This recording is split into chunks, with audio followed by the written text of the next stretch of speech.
Hey everybody, wanted to give you guys another update with this homemade detainer pick that I made from a cassette socket for a mountain bike. And it was sort of a proof of concept tool, and I kind of put it away because I felt there was some design problems with it. Well, one was the weight factor, and the other was I was having some alignment issues where I wasn't able to get really good gliding. And the reason that happened was because of the washer that I have retaining this bronze bobbin in here. I made the washer smaller. To make a long story short, that was torquing the spindle in such a way that was affecting the alignment of the shaft. So by making that smaller, I fixed the problem. And this whole design really works well. I went with this diamond profile that I debuted in a prior video.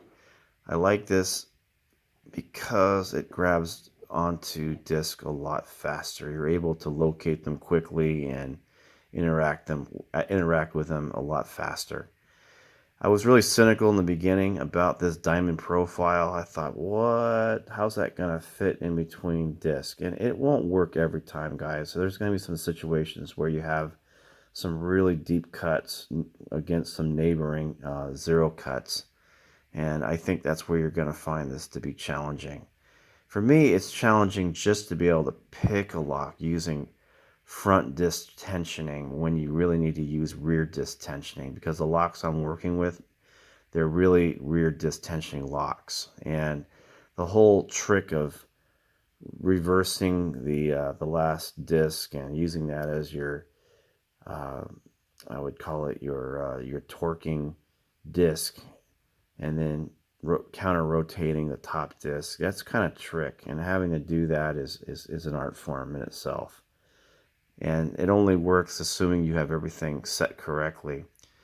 So this was the original piece of metal that I went with. This was solid aluminum, and I had to drill my own hole.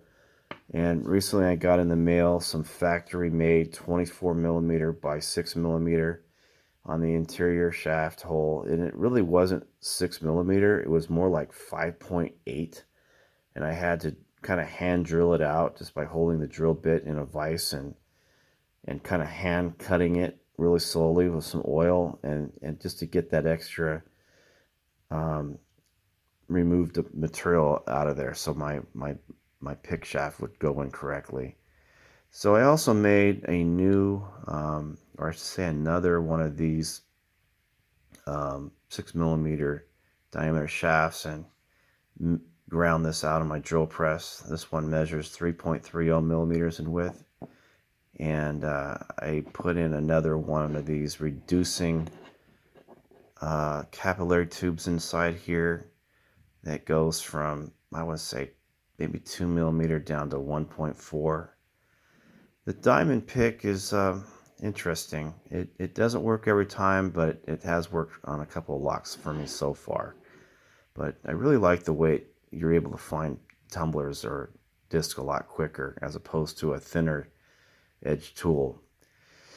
What else do I have for you? Yeah, I want to talk about this tool again right here. I just got this in the mail and added this $10 little hand knob. And this is a 50 millimeter hand knob, and this really gives you a nice zone of I would say ergonomics. The original one I had on there was a 30 millimeter in diameter. This one is a 50, and that one I think is the perfect diameter. I like it much better than the 30.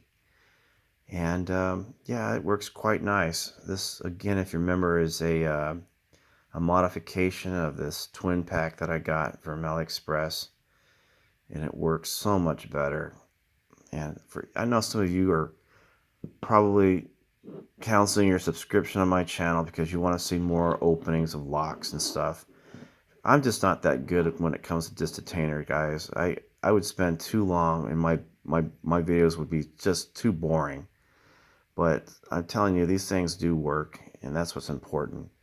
Adding this little grip on here from I don't know, bicycle grips for handlebars.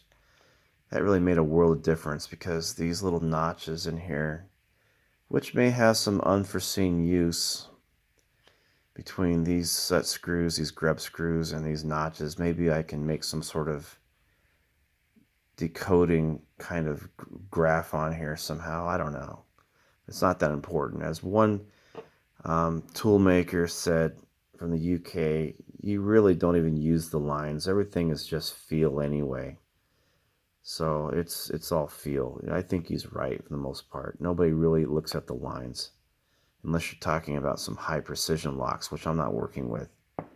But I like the tool. It works a lot better than it did, and the whole design is very flexible.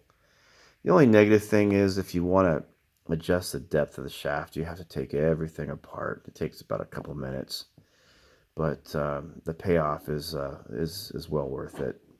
That's all I have for you today. I appreciate you watching and have a good day.